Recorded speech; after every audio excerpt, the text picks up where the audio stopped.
I've been asked a few times why I don't use the YouTube, Twitch or default apps for IRL live streaming.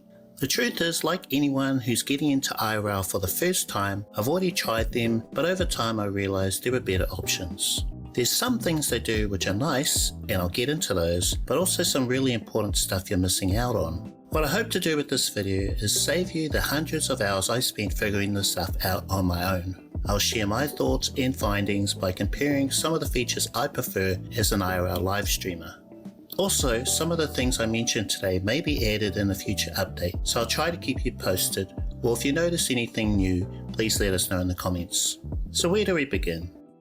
Let's start with the features I expect from a live streaming app by comparing the default Twitch and YouTube apps with two other apps I've covered on this channel, Streamlabs Mobile and IRL Pro for Android. The first feature I'd like to cover is the app's ability to stream to another platform or service. Naturally, the Twitch and YouTube apps are made by them, so it doesn't make sense to support other platforms. But as a user, you'll have to switch between these apps to go live. And because of their differences, one app will do things this way while the other app does things this other way. Compare this with Streamlabs Mobile, where it's all in one. You just choose Twitch, YouTube or both to start streaming. With IRL Pro, you can stream almost anywhere, Twitch, YouTube, both using a service like Restream or to your computer at home. It also supports the latest streaming technologies, which are more streamlined for IRL. Next is video resolution, which can be described as the number of pixels in an aspect ratio of 16:9. For IRL, you'll typically see live streams with a resolution of 720 or 1080p.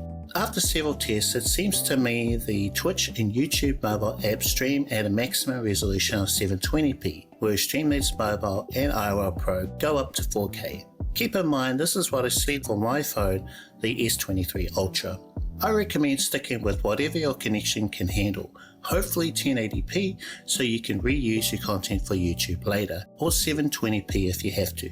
Frame rate is usually linked to video resolution like 1080p 30, which you might know is Full HD at 30 frames per second. 30 FPS is the standard for mobile devices, with it currently going up to 60 FPS for streaming apps. A higher frame rate can make your videos seem smoother with nicer stabilization, but at the cost of needing double the bandwidth, possibly dropping frames to keep up. The only app that supports 60 FPS for my phone is Streamlabs Mobile. Both Streamlabs and IRL Pro give you lower frame rates, but in my opinion just stick with 30. Bitrate is harder to describe, but it's tied to video resolution, image quality and bandwidth. The higher the bitrate in kilobytes per second, the nicer your stream will look at the cost of maybe dropping frames or losing connection. The default apps handle this for you, so you have no way of knowing why your stream suddenly looks bad. For Streamlabs you can enter the maximum bitrate quality, like mine which is 3500. IRL Pro has bitrate matches resolution. For 1080p it recommends 4000 or 6000 depending on the video format you're using. Or if you're in a rough connection area, you can try entering a bitrate of 1500, 1000 or even 600, which is what I had to do in order to live stream the first day of TwitchCon. Would the default apps have worked? I'm not sure, but lots of people gave up streaming that day. Disconnect protection is something you probably don't know you need until you've streamed a couple of times. You see, the very nature of a mobile service means it can cut out at any time. What disconnect protection does is leverage your mobile connection with a stable one to keep your stream active. Without disconnect protection, your stream can end, making your viewers think you're finished for the day. You'll probably try reconnecting again, but in a rough area, your stream can start and stop repeatedly, creating lots of broken up videos on your account instead of just one. It's probably a niche thing you'll never find in any of the platform apps. Streamlabs has a premium feature or can be redeemed for free using their reward system. With disconnect protection enabled, and when you're offline, your viewers see a looping video and a message saying you'll be right back. You're currently not able to change the message or show something else like a clip from your channel. On the other hand, disconnect protection for IRL Pro can be fully customized, is free and stays connected until you're ready to end the stream yourself. If you're interested, I've got videos on how to set this up. Recording mode saves a backup of your stream to your phone before it's sent over the internet, free from any network glitches or downtime. Of course, your phone will need enough storage for however long you'll be live streaming. This can be about 1 GB for every hour, so I only use this if I know I'm going into a rough connection area. IRL Pro is the only app out of the 4 that has this. The same goes for this photo button in IRL Pro, where it takes the photo without all the overlays to read chat, flip the camera, stop the stream, etc. I've used this mainly for food streams or for something I wanted to share as a photo to the Discord later. It's just nice to use the streaming phone to also take a photo without having to pull out a second phone to do it. Flip camera is a pretty common feature now. At the tap of a button you can flip between your phone's selfie and back camera. IRL Pro lets you choose whatever cameras you want to flip between on the main screen. And some apps can show multiple cameras side by side or with a picture-in-picture mode. The next couple of features can only be found in apps like IRL Pro, Larix and others. Third-party alerts or overlays are a nice visual way of differentiating your stream from others. You can add overlays that show your contact info or play alerts when you get a new subscriber, donation and more. In IRL Pro, I've got web overlays from Twitch, Streamlabs and Restream. I'm currently using the last one to read both Twitch and YouTube chat on my phone screen, and I've set the overlay in preview mode so it's visible only to me and not my stream. Of course, you can have it visible to both if you want. Privacy mode hides what you're doing for a short amount of time. You'll use this when paying for meals, quick private conversations with others, or to hide anything that can dox you. I'm sure there's other reasons too.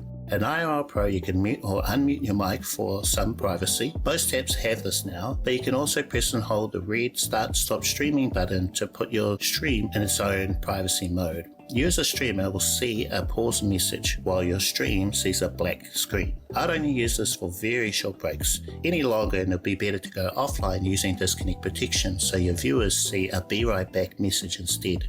Quick update, after recently testing the Twitch app, it's now got a BRB mode, which I don't remember seeing the last time I used the app. It shows a BRB message and mutes your mic. Exiting the BRB mode turns the mic and camera back on. It might be the same as privacy mode, or it could be linked to Twitch's disconnect protection, which on desktop shows the message for 90 seconds, then ends your stream. I'll look into it further and will let you know what I find out in the comments in a future video or live stream. Finally, one of the things I take for granted in IRL Pro, probably couldn't live without, is their audio meter or EQ. This green bar tells you your mic is working. As someone who uses a wireless mic transmitter, there are times I've forgotten to turn it on or the battery has died. That visual feedback also tells you if your audio is peaking. In IRL Pro you can also turn the input volume down, which isn't an option with the other apps, where you're purely reliant on what your chat tells you or by checking your stream on another device. I mentioned earlier some things the Twitch and YouTube apps do well. For me, that's the ease of use to start streaming. I really like the way you can add a title, set the visibility, create a thumbnail and more in the YouTube app, and it's a similar experience with the Twitch app. It's just everything else that can be better. To me, it's like they give you the bare minimum to live stream. Apps like Streamlabs and IRL Pro might seem complicated at first, but once you've dialed in the settings, you really don't need to think about them again. So what's the takeaway from this video? If you're only ever going to do one IRL live stream and it's not super important, use the default apps. If you're going to do a couple of streams a month to one or more platforms with overlays, decent disconnect protection, go with Streamlabs Mobile. But if you're serious about IRL live streaming with full control to do almost anything yourself, go with a setup like the one I talk about in this playlist here.